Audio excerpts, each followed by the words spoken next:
Ini kan kita berangkat dari misalkan kemarin itu ada mantan presiden Pak Yusuf Kala mengatakan bahwa dalam setahun kita itu membayar untuk cicilan dan bunga itu sampai 1.000 triliun dan itu membuat orang semua terkaget-kaget gitu. Padahal memang itu sudah terjadi, kalau lihat angkanya memang begitulah gitu. Jadi kita bisa lihat bahwa kita mulai dari slide pertama kita mulai ya. dari slide pertama itu mengenai dari sisi nominal. Dari sisi nominal itu ketika Pak Jokowi memimpin itu, jadi dia diwarisi utang kira-kira oleh Pak SBY itu sekitar 2.500 triliun. 2014?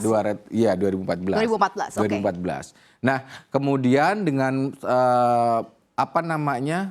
program-program yang sangat masif, karena memang Pak Jokowi itu berbeda gaya dengan Pak SBY. Kayak Pak SBY mungkin lebih stabil, lebih tenang gitu. Pak Jokowi itu lebih agresif gitu ya, dan itu tercermin dari upaya untuk ekspansi fiskal yang salah satunya memang dibiayai oleh utang. Nah, makanya kita bisa lihat kenaikannya luar biasa. Jadi ada pertambahan sekitar 5.250 triliun untuk Pak Jokowi saja sampai dengan sekarang. Artinya sebelum kepemimpinan berakhir itu sudah 2.250 triliun, dan itu sekitar 2.000 triliunnya itu memang pada waktu Covid, dan itu memang tidak bisa tidak bisa disalahkan karena semua negara juga melakukan itu.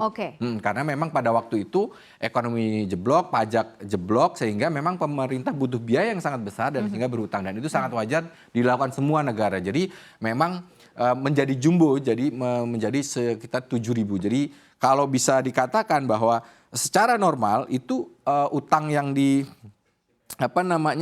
yang untuk ekonomi katakanlah dalam konteks ekspansi fiskal itu memang cuma 2.500 triliun gitu. Yang 3.000 yang 2.000 itu karena Covid. Nah, kita akan lihat slide selanjutnya adalah gambaran dari ekspansi fiskalnya itu manfaatnya apa sih, dampaknya ya. Jadi kita bisa lihat dalam indikator makroekonomi dikenal namanya rasio utang terhadap PDB. Jadi jumlah utang yang diambil terhadap besaran PDB atau nilai ekonomi suatu negara. Nah, kita bisa lihat memang dalam prestasi kita harus terpaksa kita membandingkan ya untuk lihat kinerjanya ya. Kita bisa lihat bahwa pada era Pak Jokowi, pada era Pak SBY ya, berarti dari 2005 sampai dengan 2014 ya. 2004 itu dari 57% PDB, artinya besar sekali dan itu sangat berbahaya. Itu bisa ketika 2014 ini sekitar di angka 25%.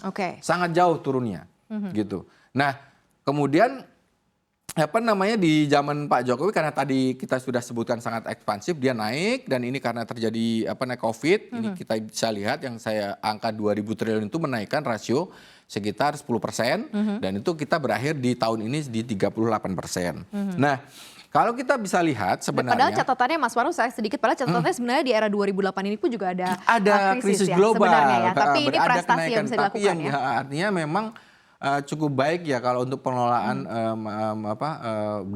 utangnya gitu. Nah, kita lihat bahwa sebenarnya utang itu untuk apa? Utang itu adalah kalau dalam konteks kebijakan fiskal itu adalah untuk membiayai ekspansi fiskal atau membiayai pembangunan dari sektor pemerintah. Nah, pada waktu Pak SBY itu 10 tahun itu rata-rata defisit APBN itu cuma 1,6%.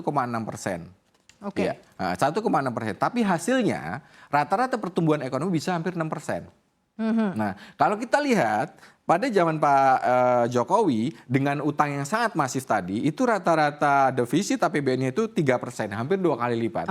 Tapi hasilnya pertumbuhan ekonomi cuma 5%, bahkan mendekati 4%. Jadi ada problem di situ yang nanti kita akan ulas dengan para panelis yang ini. Terus kemudian kita lihat bahwa kita utang besar, tapi hasilnya apa? Kita lihat salah satunya adalah jalan tol. Kita lihat ke slide selanjutnya Slide selanjutnya adalah jalan tol. Jadi ini yang tampak sangat mencolok sekali, Maria. Jadi memang hanya dalam kurun waktu 8 tahun kira-kira, 8,5 tahun itu Pak Jokowi itu mampu membangun 1.697 kilometer. Dan ini belum selesai.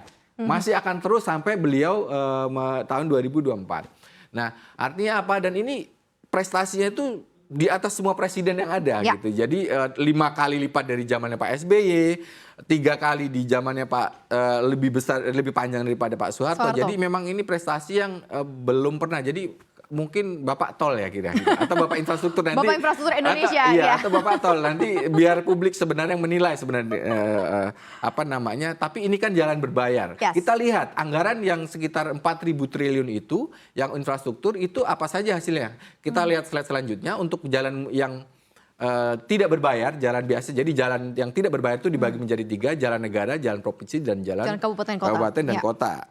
Nah, kalau kita lihat, ini berkebalikan, Oke, kita ke slide sebelumnya. Slide yang sebelumnya. Slide sebelumnya ya. Slide yang sebelumnya. Jadi kalau kita lihat, apa namanya? Kita akan lihat dulu tadi komposisinya untuk jalan negara, provinsi, dan jalan kabupaten. Negara, jalan provinsi, jalan kabupaten dan kota. Kita lihat bahwa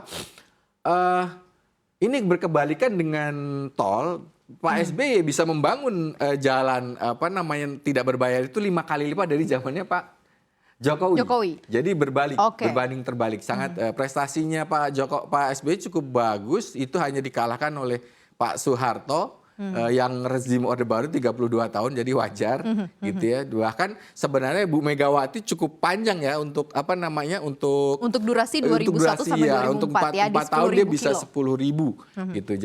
Jadi untuk jalan yang ini dan memang ini jadi isu nasional kemarin kan di Lampung jalanan rusak, di Jambi jalan rusak. Ini yang kemudian publik bertanya utang besar ini buat apa gitu kira-kira.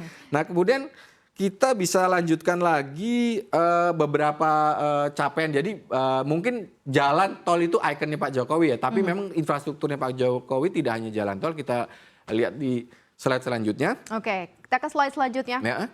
Slide selanjutnya kita bisa lihat banyak sekali ada tol tadi kita udah sebutkan, ada jalan ini total ya, jadi di total jadi dari grafiknya naik semua ya. Naik semua ya kan, cuman memang ada kontribusi dari presiden-presiden sebelumnya, jadi ini tren gitu kan. Kemudian ada pembangkit listrik ya kan yang sekarang kita juga udah surplus listrik karena memang sangat masif pembangunannya sejak zaman Pak SBY. Kemudian bendungan ya kan untuk irigasi, ada bandar udara itu sampai 287. Bandar udara di Indonesia dibangun gitu kira-kira dari apa namanya sangat banyak sekali gitu ya pertambahannya. Kemudian pelabuhan juga ya kan dari cuman 1.655 menjadi 3.000 hampir 2 kali lipat. 2 kali lipat ya. Pembangunan apa namanya pelabuhan di Indonesia. Jadi sangat masif sekali gitu. Cuman ada beberapa catatan apakah utang yang besar tadi worth it atau setara wajar untuk membangun ini. Kita lihat indikator makro selanjutnya yaitu namanya ICAR. Kita ke selanjutnya slide-nya. Jadi yang disebut ICAR ini standar untuk kita melihat efektivitas investasi atau rasio untuk menggambarkan berapa besar modal yang harus dikeluarkan untuk menambah 1 unit pertambahan atau ekonomi baru atau output baru gitu. Jadi kalau kita lihat ICAR-nya itu tuh naik. Jadi sejak dari zaman Pak SBY itu kalau secara rata-rata sampai dengan 2014 itu di angka 4,18. Dan itu angka yang relatif wajar ya, 3-4% itu memang relatif wajar. Artinya apa? Untuk menambah 1% pertumbuhan ekonomi dibutuhkan modal 4,18%. Nah, ketika zaman Pak Jokowi itu rata-rata ICAR-nya itu menjadi naik. Ini negatif karena ada COVID ekonomi turun. Jadi rata-rata di zaman Pak Jokowi itu 6,9 hampir 7%.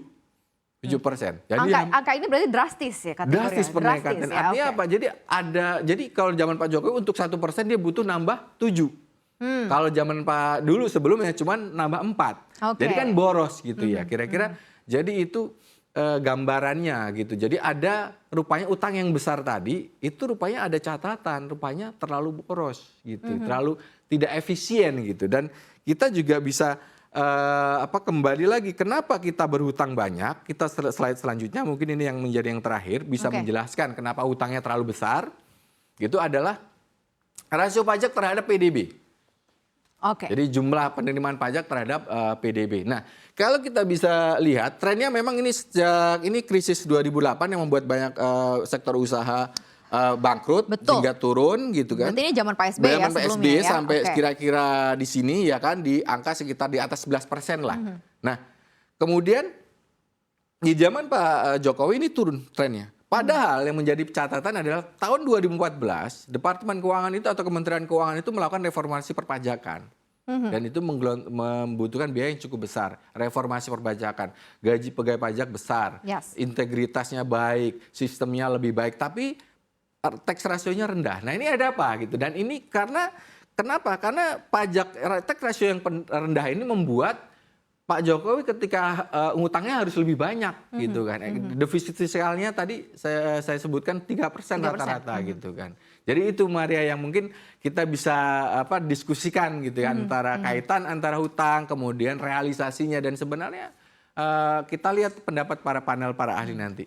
Yang bikin penasaran sebenarnya apakah pembangunan yang masif, infrastruktur yang kemudian Pak Jokowi dikatakan berhasil menjawab tantangan infrastruktur. Betul. Karena banyak sekali yang digarap begitu ya. Betul. Sama dengan atau berkolerasi dengan warisan hutang yang besar. Betul. Apakah selalu seperti itu ya Mas Ma'ruf? Seharusnya kalau kita ngelihat tadi angka-angka tadi seharusnya bisa lebih efisien. Nggak terlalu besar lah seharusnya utangnya. Artinya nggak sebesar itulah. Artinya apa? Kalau kita bisa lebih efisien utangnya nggak terlalu besar, dampak ekonominya lebih besar. Contoh kayak Pak SBY, rata-rata defisitnya cuma 1,6, tapi pertumbuhan ekonomi bisa 6%. Hampir 6%. Pak Jokowi dengan jumlah defisit yang jauh lebih besar, 2 kali lipat, tapi hasil ekonominya, hasil outputnya lebih rendah.